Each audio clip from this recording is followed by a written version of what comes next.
I think it is safe to say that so far, 2020 has been tough. Sometimes it is hard to sit back and actually acknowledge how things have been turned upside down in the world with COVID-19 and the pain and sadness of it all. It's hard to allow ourselves to say it's hard, and that is okay. But the pain and sadness can serve a purpose. It can bring us a newfound light on life because we faced a mountain, and no matter how unwanted or painful that climb was, we made it to the top. And we can never unsee what we saw at the peak of that mountain. On our descent down, that view will stay with us forever, only as a memory now. But it will shape how we see the valley below us. We made it over the mountain and to the valley below, and life will be different. During National Skilled Nursing Care Week, we honor our residents and our staff. The 2020 theme is Sharing Our Knowledge, which focuses on the collective wisdom that residents can offer and share. Wisdom is a synthesis of knowledge and experience.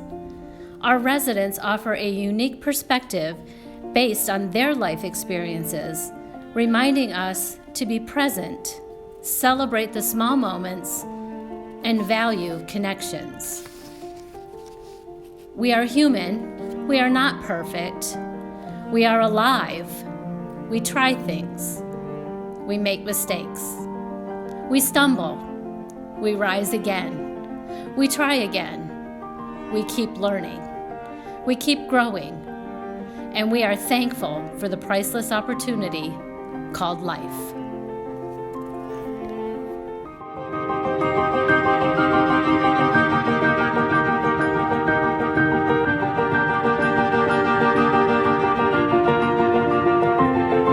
My name is Jeff Lewis. I'm 65 years old. I'm a resident here at Hillcrest Commons.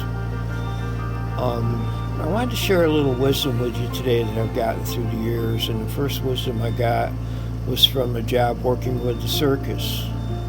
And I learned with the circus that you have to have patience. And I didn't have very much patience when I worked with the circus because it was always setting us up, go, go, go, get it here, get it there, get it done. And if you had somebody that was messing up the system, you sort of had to get on them to get it done. But learning as I grew, and I became an assistant director eventually of a compassion ministry, and I learned that life was like a duck. You were smooth on the surface, but you paddled like crazy underneath. And I got that from Dr. Jerry Kettner, who was a big influence on my life. He taught me in a lot of times just take a breath and relax and get your head together. And he taught me that a bad day fishing was worth twice as much as a good day at work. And life, is like a circle. It has a start and it has an end. But it really doesn't, because when it ends, it starts again for somebody else. But I want to remind you before I go to look at your loved one, your husband, your wife, your girlfriend, your boyfriend, and tell them at least once a day, I love you more than yesterday, but never as much as tomorrow.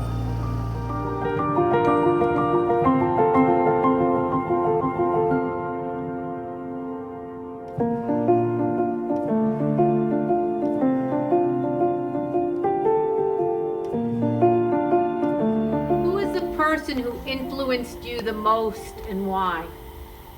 Well, there's more than one person. My mom and dad. I respect them, I love them, they love me, and they gave me a good life to live in, learn how to love and care about other people than just yourself. So I care about them dearly. What was the happiest moment of your life? Oh, happiest. When I graduated, it was the happiest day in my life. There was just so much that happened. I had a degree, I had experience, and I moved back to New York. How would you like to be remembered? I would like to be remembered as a person who loves the family and my friends, and I want to remember that, because every day in my life I'll remember them, and I want them to remember me, that he cares. So what was the most important lesson in life that you learned? Well, there's a song that I live by saying that I believe the children are our future. Let them lead the way, and be the babies inside, possess inside. I live by that because they are our future, and they are amazing.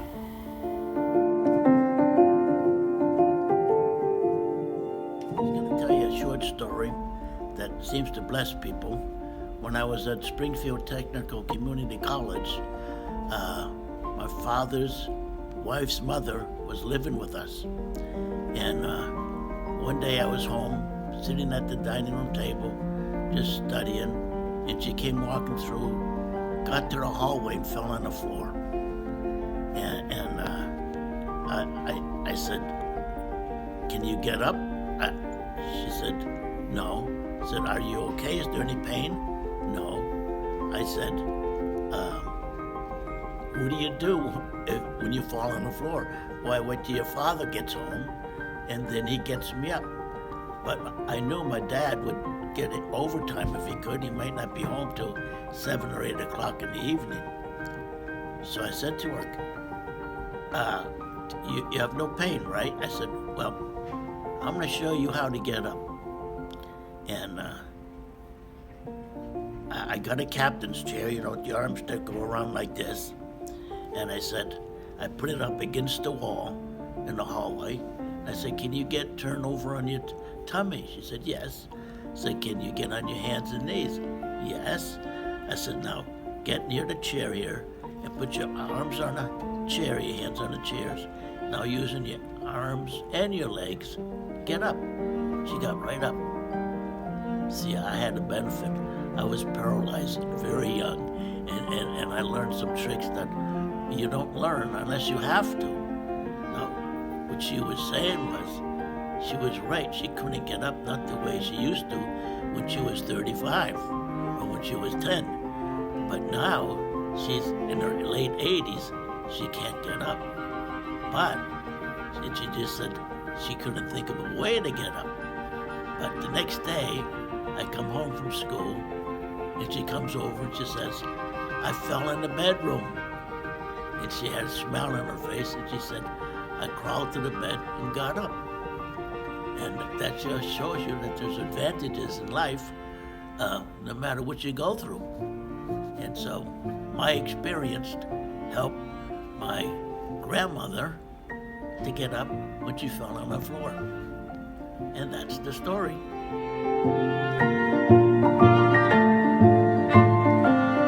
So how would you like to be remembered? I think as a loving and caring and interested in life person, I've enjoyed my living and I've enjoyed my life. I enjoy people. I like working with children. I like working with wood and carpentry. I think as a supportive, loving, understanding adult male, that's how I'd like to be remembered. What are you most proud of? I think I'm very proud of my daughters, of who they are, of the opportunity I had to help raise them, to watch them grow, to teach them, to love them.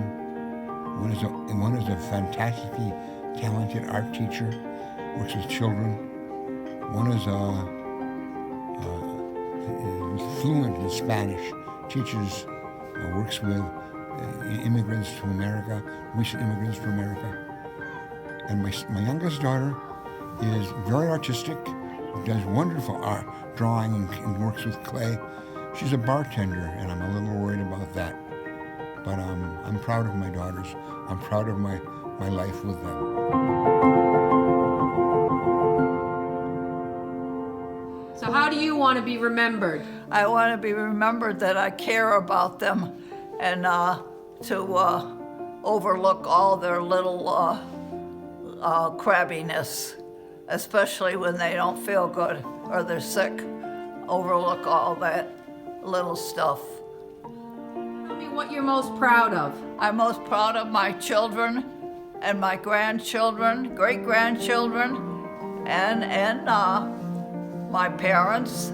I was lucky with all the people that I cared about, and I'm lucky to have all the children, grandchildren, great-grandchildren, and parents all my life.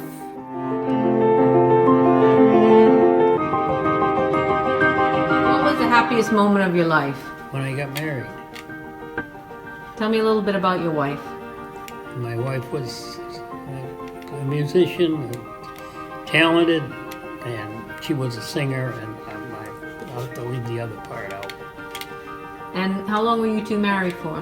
29 years. She died from smoking too much, emphysema, or whatever you want to call it.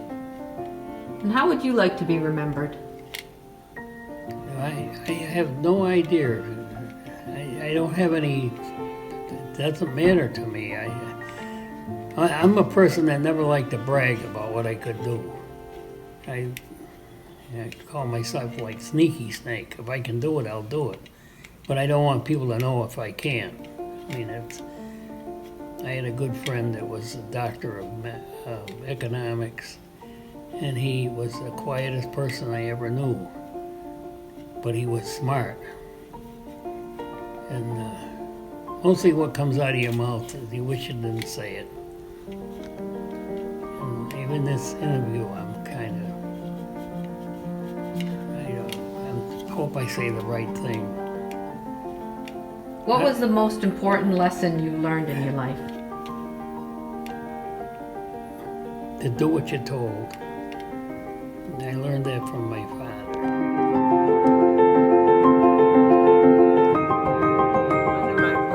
Achievements was giving birth to my sons and raising them all by myself, and traveled around with them.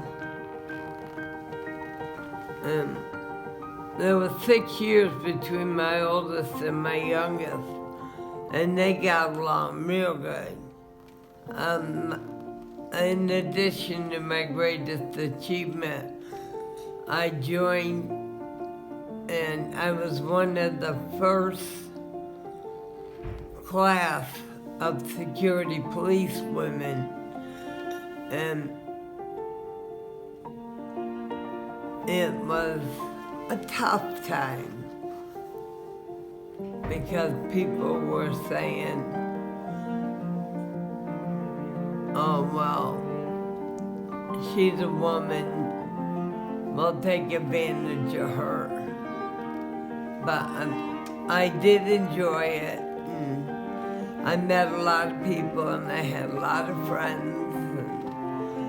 But like I said, my greatest achievement was being in the first class of security police women, along with the 2 other girls I was in basic with, and they went to security police too.